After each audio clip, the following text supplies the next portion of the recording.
I just want people to. I want them to feel the music, you know. I want them to live in the music. That's where I live, in the music.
If you'd be so kind, would you mind introducing yourselves? I'm Håvard. My name is Guro. I'm Joakim. And the band that you guys play for is?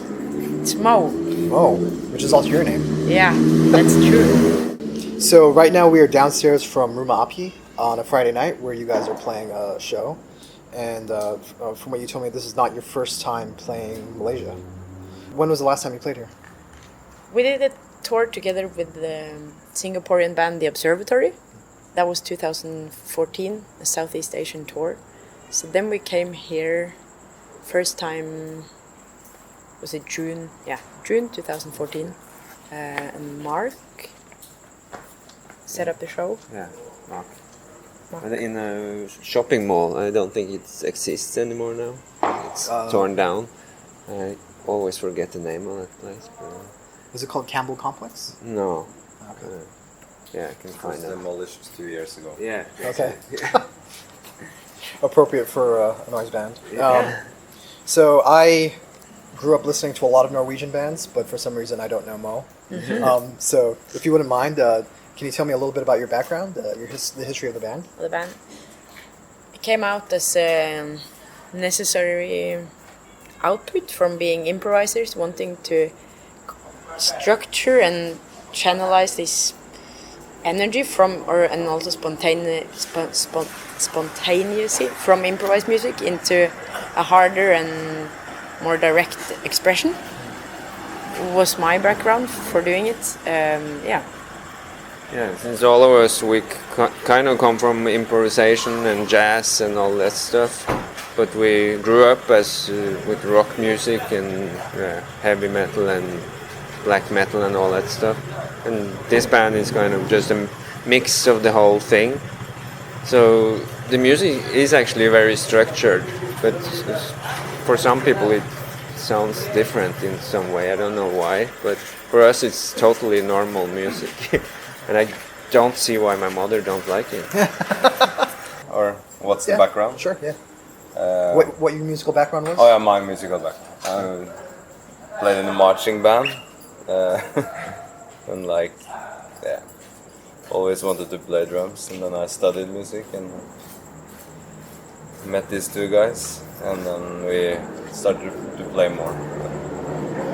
I understand you've had some music schooling, like you went to music college. Yeah, all of us. Highly educated musicians, wasting our time and money on touring the world. Or now we. I don't see how I would become a musician where I'm from if I didn't go to music school. That's Like- the truth, because in Norway the environment is so small. So for me too, as if I didn't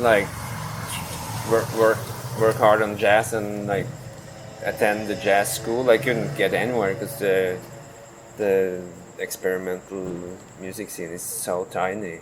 And it's that was the only way. It's nothing you get into unless you are in it Search. yourself, Yeah.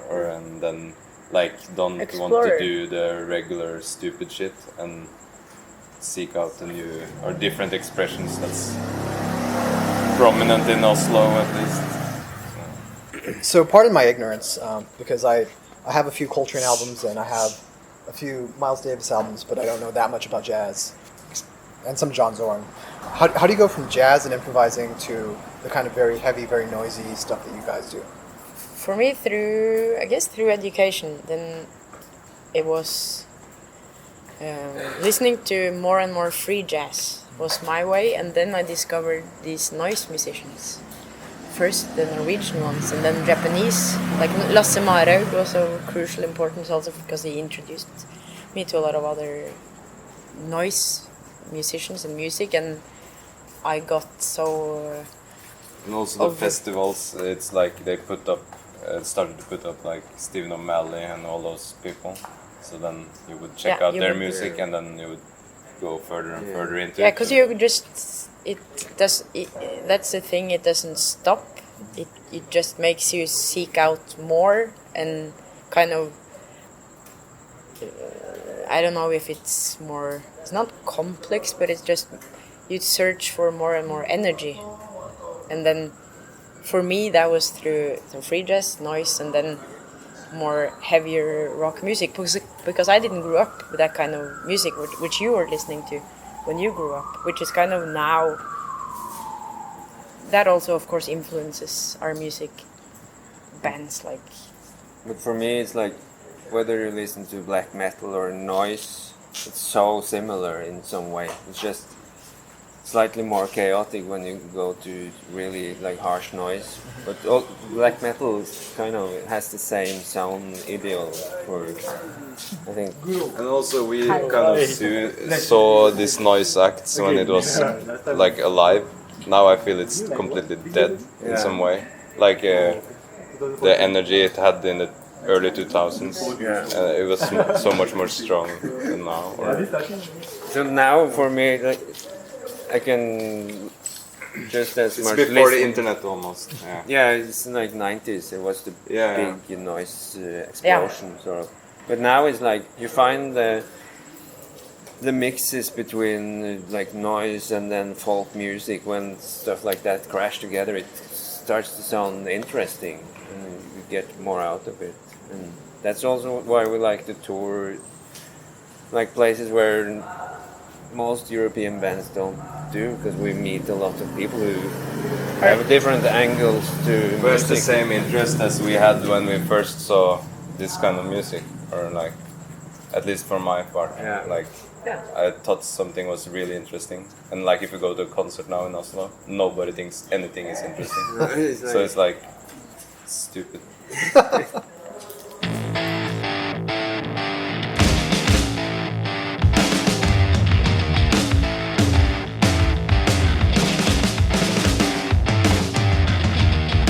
Breathe on it, frost breath shortens the time left.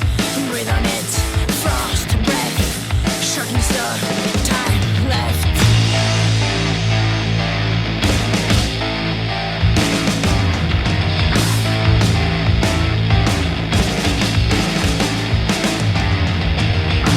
Breathe on it, frost breath shortens the time left.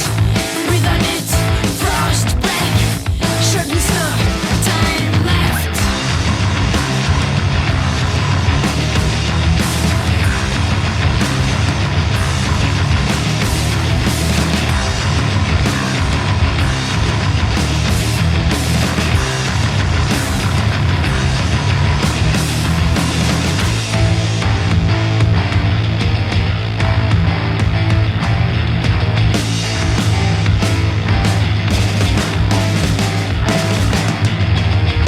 Breathe on it, frost breath.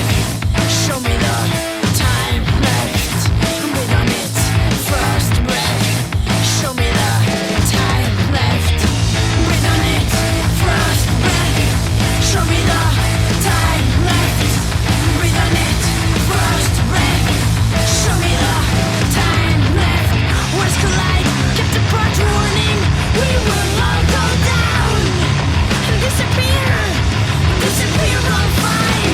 Words collide, kept apart warning. We will all go down and disappear. Disappear on fine.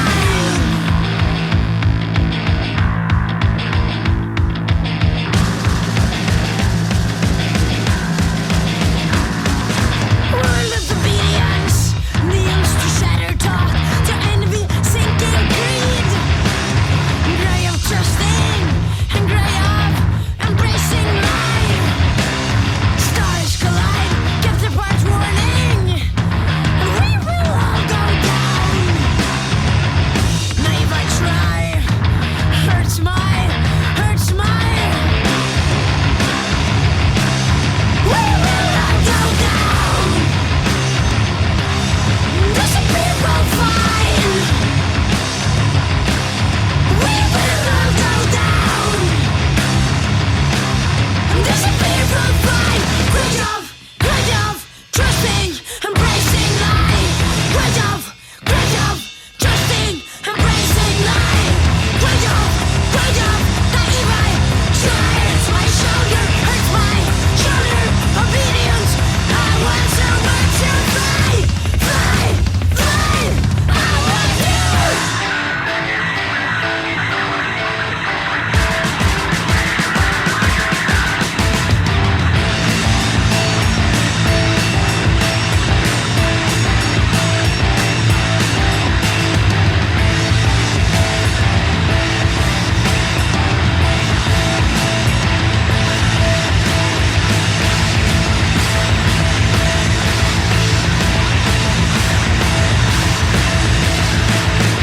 Words collide, kept apart warning. We will all go down and disappear on fine. Words collide, kept apart warning. We will all go down and disappear. So I want to talk about your writing process, how you guys construct your songs.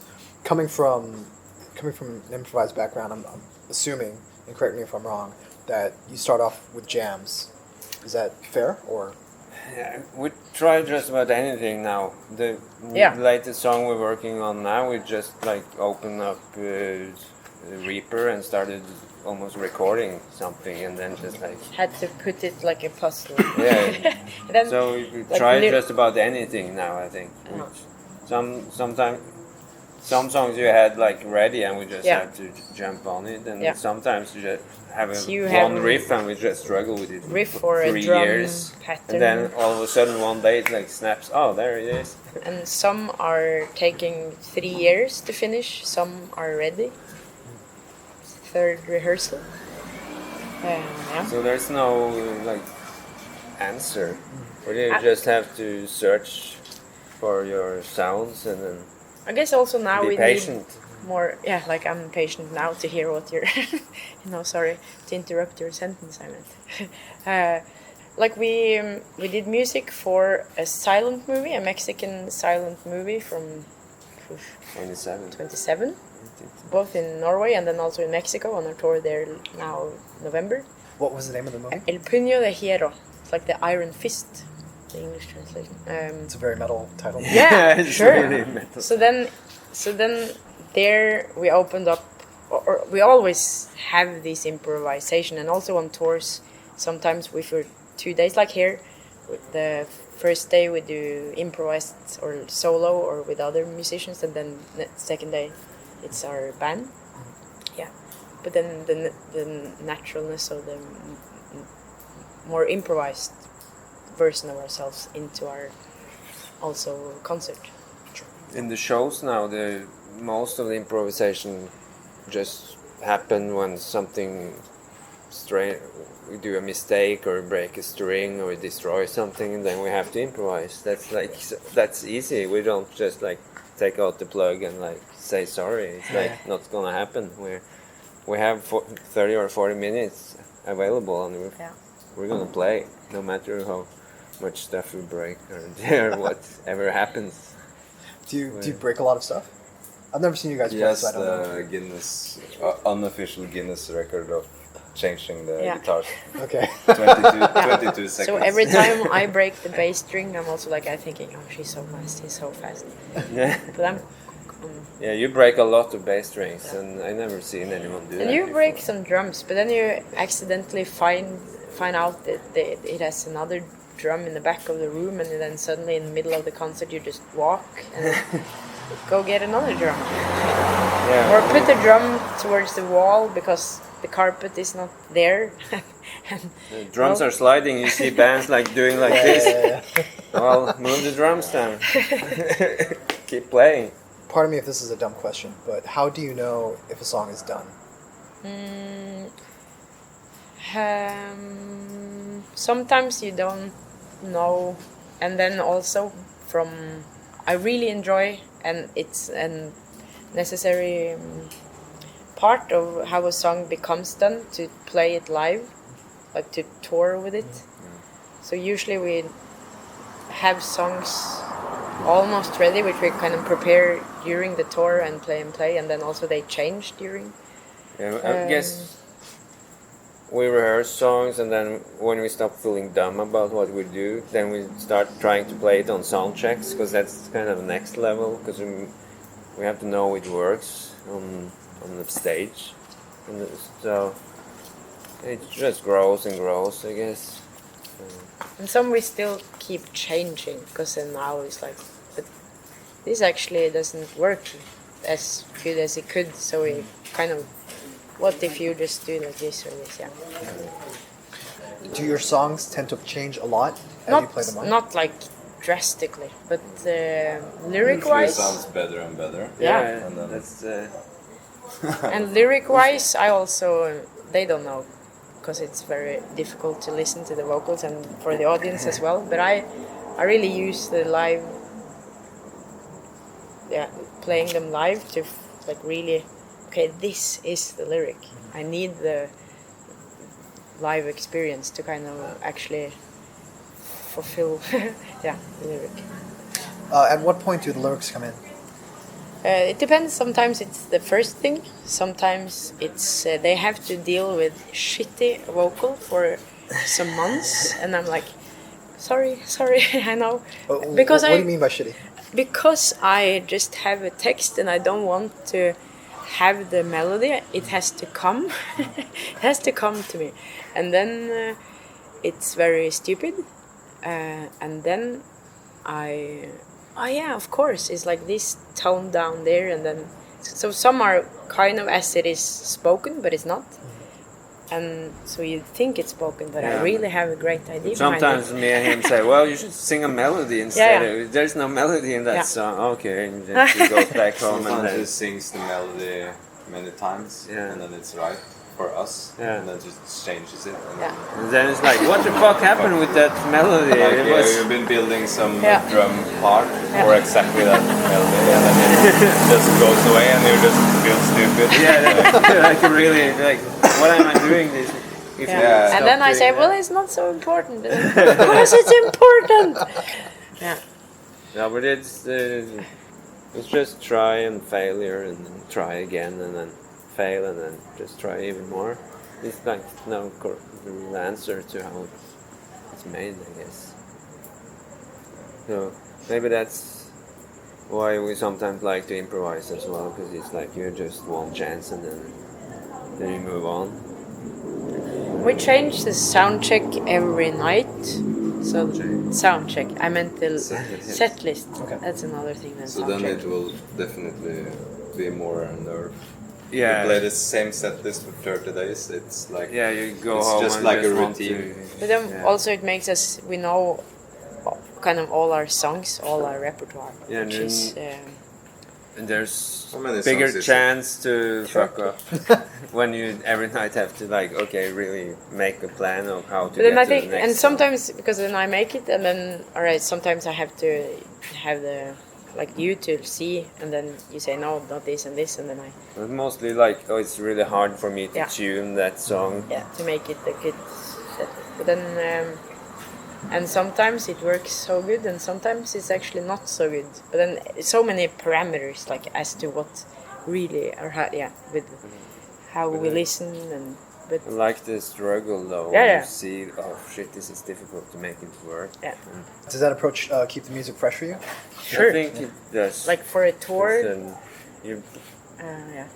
yeah, some nights you play only new songs, and some nights you play a mix of everything, and then some nights you just do older stuff. What would you say the best way to experience Moe's music is? go to a Go concert. to Yeah. a concert. Live. Yeah. You feel the experience is Yeah. the truest live. Yeah. Yeah. Yeah. Have you guys released a live album?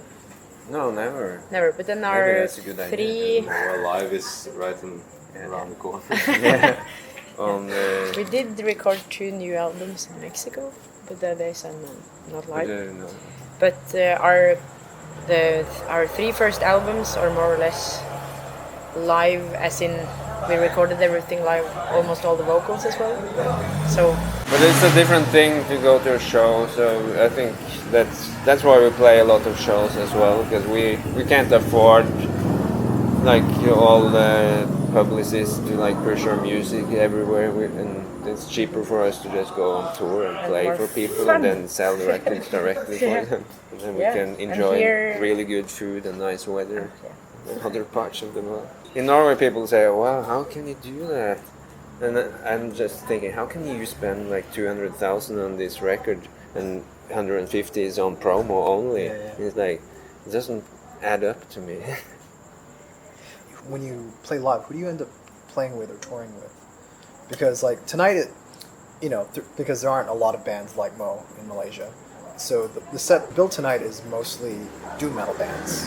What kind of bands do you usually play with when you play live? We prefer to play on like a very wide bill, like with some... Yeah, if there's like a doom band and some acoustic music and some noise act, that's perfect. If it's just one... Only the same, like 15 grind bands in a row, you Yeah. will become tired. we played at And also the 15 audience... doom bands. we played at the Doom Festival in Oslo, and then we said I kind of dressed up with a hood and like Yeah, like with it this- was for fun. But it works so well, and we're supposed to play all our slow songs. Right. But we got so impatient, so we just had to change. Like right before. No, let's do some fast ones.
want to talk about Also Janus. That was your first record, right? Second. Second. Sorry. Oslo Janus. Yeah. We have 3 different ones of that. That was my question. Why are there 3 different albums It called became Also a Janus? series. Okay. So, like, from first time, he did everything. We recorded in our studio. Yeah, we didn't have any money, and then we got a bit more money. Then we recorded the same album together with another album in a super fancy studio. And then we said, well, let's release that with a just slightly different cover. And then the designer really kicked on the idea. You should do like a big series of that, yeah. And then we did the third one with just improvised music. And from Japan, it was recording from Japan. We had too much shochu the day before. Too much what? Sorry? Shochu. Japanese liquor, so Oh, I we see. got very drunk. And Oh, then they sake, hot sake. was it hot? Was it shochu? Was it? I think it was shochu. Or at least Well, we named. Anyway, we were hungover. very drunk. That's our rock. And then we did. We were supposed to play fast songs, but then we were like really hungover, and then we started improvising slow stuff, and that was something great. I listened to some of what's supposed to be on the next album, which we also tried to do there, and it's like, oh my goodness gracious. So then we just had to improvise. And Yeah, but I thought that worked out. We will record the fourth one now in Australia after the tour So after you guys are finished touring in you're- Australia. Yeah. So Yeah. you're actually going to record in Australia. Yeah. Okay. And then we go for a last part of the tour in Japan. Sure. Why Australia? Why are you recording there? We had some days. We had one and day. friends and the studio. Yeah, everything worked out. So the last release that you put out was a split with Gerda? Yeah, Italian band. Yeah. That's how we like the bands we tour with, kind of very similar minded bands working same way. How did we meet? With different kinds of Gerda? music, Yeah, yeah. actually, like with the Observatory. Yeah, yeah. Well, different, same mindsets. Yeah, we've known Gerda for many years. We met the bass player there 10 years ago, I guess, on a Impro. party in a small city called Macerata, I think, or Senegalia, Yeah. maybe. So it's just coincidence. We gave him our first 7-inch. Yeah, I think so. And then when we were doing the tour with the Observatory in Italy, our first tour with them, we wrote to him because he had he was tour manager, having backline and car. So then he drove us on the first tour with the Observatory, and then he also had a band, and then we got to play with them, and also the Observatory. We did a tour together in Norway. Okay. More tours together. Probably. Yeah. No, we're just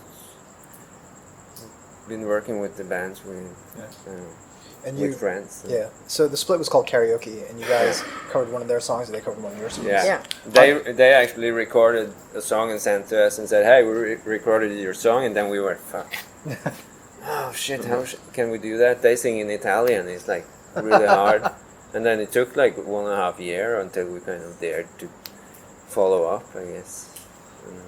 So the split had been in the works for a while. Yeah, or they've been ready. They were super fast, but we had to figure out how to do that, and we rearranged the song like crazy. It doesn't. Yeah, it's very different from their recording, but it has the same lyrics and bass riff is moved to guitar, and a lot of turns things upside down, like a jazz musician would do, I guess. Do you enjoy the process of deconstructing other people's music? Yes. Yeah, we have actually recorded like 3 or 4 cover songs. You also did Anarchy in the UK. Yeah. Yeah. And also with now the Fugazi. Yeah, we did Shut the Door. and then This we have compilation. sometimes done the self-titled Black Sabbath song. Soon So coming soon up. we do a cover Cover. thing, and it's like Before the live or after. Cool. Yeah. So let's talk about this Southeast Asian tour, even though you're only playing Malaysia and Singapore, right? yeah. It's rare that we get a band to visit this area at all, and you guys keep coming back. What brings you back here? Your warmth in humanity and weather. So when you I was going to say when you say warmth, you're not talking about the weather, right? no, or Also, we enjoy hot weather, of course, and hot food, Hot and food. then hot people. I know. yeah. Yeah, it's really It's nice something to be there. coming to a place which also resonates like with our music, and like when we go to Mexico, or I guess the more warm, the better the reception or music in that. Yeah, so then to like, at least I speak for myself, the necessity for me to play this music and then to kind of feel it's of an importance, like for what people give back. It's wow, what more can you wish for? And like feeds everything, like motivation for everything. And also for me, like today when I came here and saw, there's Muslim kids here, it's great. But in Norway, Muslim youth never go to rock shows. It's totally separated. Yeah. Interesting. And that's, for us, it's like so great to like see, you see a crust punk tape with like And a burqa on yeah, the top. it's like, well, it's amazing. It's like, I'm gonna buy it right away and bring home. It's like, makes me believe in music and people. That's how it should be. People should just make music and hang out together. But that doesn't really happen at home. It's something that's not right in that way. And is there anything you want to say to the people who are coming out to see you here in KL and in Singapore and in Australia, and I guess Japan shortly? Arigato. Yeah, Arigato! no, come out and have fun and support our music. That's the only thing. Yeah. Yeah, we work very hard to put out the music, and we released everything ourselves, and yeah. So when Then people buy the records, it actually means something. It's Yes. like, With great help from all these bands we played with and toured with, in terms of like distribution, we tried to help each other out. So yeah, supporting us, supporting many others. Yeah. And so this is my very last question, but since I don't know how to describe Moe, how would you describe Moe's music? Like that. Like that firecracker. Overground rock. yeah. Yeah. Overground? Yeah. Okay. Like if you're on 18th floor listening to rock music. Yeah. It's not underground. Is No. it? Excellent. Thank you guys so much.